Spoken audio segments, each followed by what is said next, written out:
पड़ाव चल रहा है और आप प्रस्तावक ऐसे युवा का बने हैं, हाँ। क्या कारण है? प्रस्तावक के लिए तो हमारे पास बहुत आदमी आए, लेकिन हम किसी के नहीं कर, हम सब जो बोलने वाला, समाज इस वार्ड का काम करने वाला जो हो, उसी का प्रस्तावक हम बनेंगे। क्या लगता है काम कर पाएंगे? हाँ, कर पाएंगे। इसलिए प्रस्तावक बने हैं। हाँ। क्या नाम है आपका? भागवत राय। आप एक सवाल का जवाब दीजिए मुझे भाई साहब, ये कौन सी कैंसर है गरीबी जो पिछले 70-75 साल से सबसे ज्यादा योजना गरीबों के नाम से आई है? अरे कैंसर का भी साहब सेकंड स्टेज, थर्ड स्टेज में आपको इलाज है, कई कैंसरों का इलाज हो चुका है, पर यह गरीबी कौन सी कैंसर है जिसका इलाज आज भी नहीं हो रहा? आप शिक्षित हैं तो आप मुझसे कुछ सवाल पूछ सकते हैं, पर आज नौजवान बच्चों के पास आप चले जाइए, किसी हाई स्कूल या प्राइमरी एजुकेशन किसी भी स्कूल में चले जाइए, उन बच्चों से सवाल पूछे, 90% ऑफ बच्चे, 90% ऑफ चाइल्ड आपके सवालों का जवाब नहीं दे सकता है। आप शायद अपने बचपन को याद कीजिए, आपके देश के सारे कैबिनेट मिनिस्टर्स का नाम याद था, आज none of the person least concern. आज हमारा मूल लक्ष्य है भ्रष्टाचार को खत्म करना, और भ्रष्टाचार को आप तभी देश से उड़ा सकते हैं जब सारा देश शिक्षित हो, हमारा गांव शिक्षित हो। ये कहावत थी, अगर माँ शिक्षित है तो पूरा घर शिक्षित है, अगर गांव शिक्षित है तो याद रखिए आपका पूरा राज्य शिक्षित होगा। कि एक आदमी कह तो देता है, आपसे मैं निवेदन करता हूं, अगर आप मुझे किसी गलत चीज़ में पाते हैं तो कृपया करके आप मुझे भरी सभा में नंगा कर दें और यही सवाल मुझसे दोहराया जाए। आपने तो बोला था भ्रष्टाचार नहीं करेंगे, आपका जूता रहना चाहिए।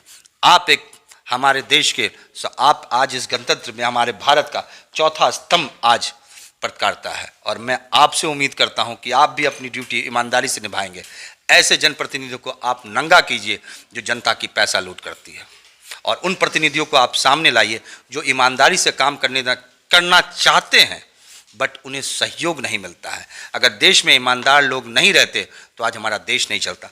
मैं ये नहीं कहता हूँ कि राजनीतिक में बहुत ऐसे भी लोग हैं जो बहुत ईमानदार हैं, बहुत ऐसे पदाधिकारी हैं जो बहुत ईमानदार हैं, पर उनकी संख्या उंगली पर है। और वो आज उसी सिस्टम का, आज हम सिस्टम के अंदर घुस के भ्रष्टाचार के खिलाफ लड़ना चाहते हैं। नॉमिनेशन करने गया, मैं सिर्फ 2 व्यक्ति के साथ गया। भ्रष्टाचार को पहले खत्म करना है तो आपको अपने घर से खत्म करना होगा। मैं सिर्फ 2 व्यक्ति के साथ गया जो मेरे समर्थक थे और जो मेरे निवेदक थे। समर्थक जो हैं वो मेरे गांव के सबसे बड़े बुजुर्ग थे, उनकी उम्र लगभग 85 से 90 के बीच में है, उन्होंने शायद आज़ादी को भी देखी है। और समस्तीपुर में नगर निगम का चुनाव चल रहा है। आज हमारे साथ हैं राजू यादव जी, जो अपना नामांकन कराए हैं नगर में वार्ड पार्षद के तौर पे। कितना वार्ड नंबर सर आपका है? पहले आपको नमस्कार। इस वार्ड की संख्या है 16। 16 नंबर वार्ड से आप नामांकन कराए हैं। ये पहले जितवारपुर पंचायत हुआ करता था।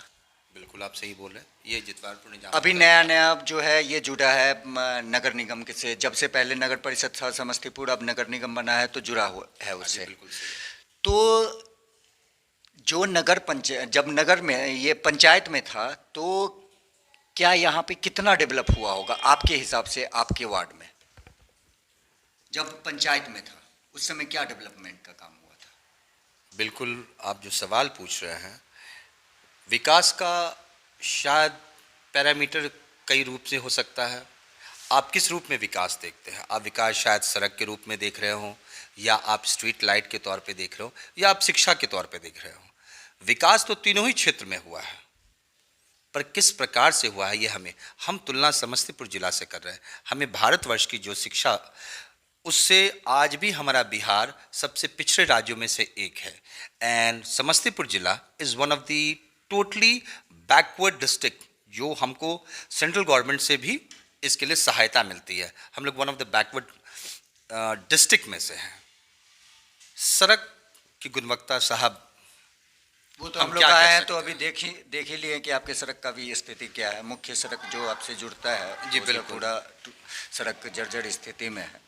और सड़क ही नहीं और भी डेवलपमेंट होता है, शिक्षा के तौर पे डेवलपमेंट हो, या फिर अभी पोषक माह चल रहा है सरकार का, बिहार सरकार में चला रही है अपना, तो पोषण के क्षेत्र में यहाँ पर जो हैं लोग रूरल एरिया में जो पहले रह रहे थे अभी अर्बन में जुड़े हैं, उनके पोषण की अवस्था क्या है, बच्चों में कितना है, शिक्षा की क्या गुणवत्ता है आपके क्षेत्र में, इस पे आप कैसे, जब पंचायत में था तो उस समय क्या डेवलपमेंट हुआ, और आप भी रहे हैं इस पंचायत में? बिल्कुल बिल्कुल।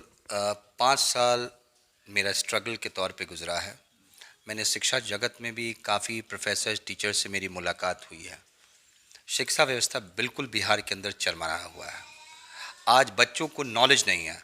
मैं आज जिस तरह से भाई साहब आप मेरे समक्ष सवाल पूछ रहे हैं, आप शिक्षित हैं तो आप मुझसे कुछ सवाल पूछ सकते हैं, पर आज नौजवान बच्चों के पास आप चले जाइए, किसी हाई स्कूल या प्राइमरी एजुकेशन किसी भी स्कूल में चले जाइए, उन बच्चों से सवाल पूछे, 90% ऑफ बच्चे, 90% ऑफ चाइल्ड आपके सवालों का जवाब नहीं दे सकता है। आप शायद अपने बचपन को याद कीजिए, आपके देश के सारे कैबिनेट मिनिस्टर्स का नाम याद था, आज none of the person, least concern. आज हमारा मूल लक्ष्य है भ्रष्टाचार को खत्म करना, और भ्रष्टाचार को आप तभी देश से उड़ा सकते हैं जब सारा देश शिक्षित हो, हमारा गांव शिक्षित हो। ये कहावत थी, अगर माँ शिक्षित है तो पूरा घर शिक्षित है, अगर गांव शिक्षित है तो याद रखिए आपका पूरा राज्य शिक्षित होगा। इसलिए करप्शन खत्म करने की बात कर रहे हैं आप, शिक्षा और से एक अगर शिक्षा से करप्शन का कोई लेना देना होता तो सबसे ज़्यादा शिक्षित लोग ही करप्शन कर रहे हैं। Reason, there is a reason behind it. शिक्षित लोग सबसे ज्यादा करप्शन किसके नाम पर कर रहे हैं? उस अनपढ़ के और साथ। बिल्कुल, योजना किसके लिए आती है? क्या कोई भी योजना अमीर व्यक्ति के लिए आती है? बिल्कुल। आप मुझे एक सवाल का जवाब दीजिए, हिंदुस्तान जब से आज़ाद हुआ है, आज हम लोग 75 ईयर ऑफ इंडिपेंडेंस बड़े प्राउडली सेलिब्रेट किए हैं। आप एक सवाल का जवाब दीजिए मुझे भाई साहब, ये कौन सी कैंसर है गरीबी जो पिछले 70-75 साल से सबसे ज्यादा योजना गरीबों के नाम से आई है? अरे कैंसर का भी साहब सेकंड स्टेज, थर्ड स्टेज में आपको इलाज है, कई कैंसरों का इलाज हो चुका है, पर यह गरीबी कौन सी कैंसर है जिसका इलाज आज भी नहीं हो रहा है? ग्राउंड लेवल पर क्या पहुंच रहा है? सच्चाई शायद मैं आपके माइक पे ना कहूं, क्या कहूं, you know the system how. आप कहना चाह रहे हैं कि जमीनी स्तर पे जो है सरकार की कोई योजना नहीं पहुंच पा रही है। मैं भी इस बात को मानता हूं, अग्री हूं आपकी बातों से कि बहुत जगह देखा हूं भी हूं कि नहीं पहुंच पा रही है। लेकिन एक बात बताइए, आप अपने क्षेत्र की बात, आपके क्षेत्र की बात करते हैं, आपके क्षेत्र में अभी जब तक पंचायत में रहा है तो उस क्षेत्र में आप अपने वार्ड के बारे में बताइए कि उस क्षेत्र के लोग का कितना डेवलपमेंट पंचायत, क्योंकि पिछले पंचायत राज जब रहा है उस पंचवर्षीय में काफ़ी सारी योजना शिक्षा के लिए हो, सड़क के लिए हो, क्योंकि नली गली था, नल जल योजना सरकार की थी, ये सारी योजना कितना आपके वार्ड में अच्छे तरीके से हुआ? और इसी में मेरा एक सवाल और जुड़ा हुआ है, अगर नहीं हुआ तो आप भी इसी समाज में थे, आपने क्या किया उसके लिए? बिल्कुल, आपने सवाल पूछा। नाला तो आपने 10 फीट का देख ही लिया होगा मेरे गांव में आते हुए। We have a open drainage system. हमारे गांव में हम लोग बिलीव ये 2 फीट के नाले पे नहीं करते हैं, हमारा पूरा सड़क ही नाला होता है जो आपको दिख रहा है। उसके लिए क्या किया गया? सरकार ने योजना लाया, ये जनप्रतिनिधियों को दिया गया। इस योजना के लिए जनप्रतिनिधि को एनओसी लेके या सभी लोगों के सहमति बना के वो नाला बनना चाहिए। सरकार ने पैसा दिया, ये मैं भी कह रहा हूँ, मैं एक्टिव मेंबर था, मुझे मालूम है कि पैसा आया, पर जो जनप्रतिनिधि जो भी थे उन्होंने वो पैसा इन्वेस्ट नहीं किया और वो रिटर्न बैक हो गया। तो इसलिए आप हमारे क्षेत्र में ना नाला ढंग से देख सकते हैं, ना सड़क ढंग से देख सकते हैं। जो सड़कें भी बनी है वो इस प्रकार बनी हुई है, शायद 1 साल पुराना भी। मैं जिस मैदान में कूद रहा हूँ, शायद ये एक गटर हो, लोग कहते हैं, पर मैं कहता हूँ नहीं, ये एक सबसे पवित्र जगह है, वो एक मंदिर है। उस मंदिर में मैं जाने का रास्ता ढूंढ रहा हूँ। लोगों ने मंदिर के रास्ते में कुछ कचरा आ गया है, उसे साफ करना है। और उसका पहला एग्जाम्पल मैं आपको देता हूँ। जब मैं नॉमिनेशन करने गया, मैं सिर्फ 2 व्यक्ति के साथ गया। भ्रष्टाचार को पहले खत्म करना है तो आपको अपने घर से खत्म करना होगा। मैं सिर्फ 2 व्यक्ति के साथ गया, जो मेरे समर्थक थे और जो मेरे निवेदक थे। समर्थक जो हैं वो मेरे गांव के सबसे बड़े बुजुर्ग थे, उनकी उम्र लगभग 85 से 90 के बीच में है। उन्होंने शायद आज़ादी को भी देखी है, और उनके आशीर्वाद और उनके कथन के बाद कि बच्चा तुम बाहर से पढ़ के आया हो, अगर तुम लोग इस मैदान में नहीं आओगे तो फिर हम लोग वैसे ही झूलते रहेंगे। मैंने उनकी बात को मानी और मैं भी प्रयास कर रहा हूँ, और शायद अगर मैं कल गलत करूँ तो शायद आपके ज़बान पर शायद इट्स वेरी इजी टू से कि एक आदमी कह तो देता है। आपसे मैं निवेदन करता हूं, अगर आप मुझे किसी गलत चीज़ में पाते हैं तो कृपया करके आप मुझे बड़ी सभा में नंगा कर दें और यही सवाल मुझसे दोहराया जाए। आपने तो बोला था भ्रष्टाचार नहीं करेंगे, आपका जूता रहना चाहिए। आप एक हमारे देश के, आप आज इस गणतंत्र में हमारे भारत का चौथा स्तंभ आज पटकारता है, और मैं आपसे उम्मीद करता हूं कि आप भी अपनी ड्यूटी ईमानदारी से निभाएंगे। ऐसे जनप्रतिनिधियों को आप नंगा कीजिए जो जनता की पैसा लूट करती है, और उन प्रतिनिधियों को आप सामने लाइए जो ईमानदारी से काम करना चाहते हैं बट उन्हें सहयोग नहीं मिलता है। अगर देश में ईमानदार लोग नहीं रहते तो आज हमारा देश नहीं चलता। मैं ये नहीं कहता हूँ कि राजनीतिक में बहुत ऐसे भी लोग हैं जो बहुत ईमानदार हैं, बहुत ऐसे पदाधिकारी हैं जो बहुत ईमानदार हैं, पर उनकी संख्या उंगली पर है।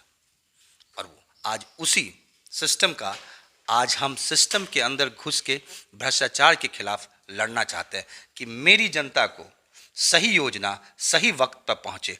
हमारा सीधा कथन है, भ्रष्टाचार को खत्म करना है। सरकार ने योजना बनाया, किसी काम को शुरू करने से पहले आप उस व्यक्ति का, उस काम का आप योजना बोर्ड पर लगाएं। मुझे ये बता दें, आप तो घूमते हैं, कितनी योजनाएं ऐसी लगती है बोर्ड पर? सारी योजना कंप्लीट हो जाती है तो बोर्ड पर लगती है। ग्रामीण स्तर पर हम हैं, ये सबसे टफ चुनाव है।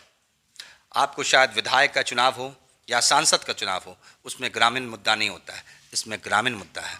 आप ग्रामीण में किसी से उतना उलझ नहीं सकते हैं। इसलिए हम कह सकते हैं कोई मेरा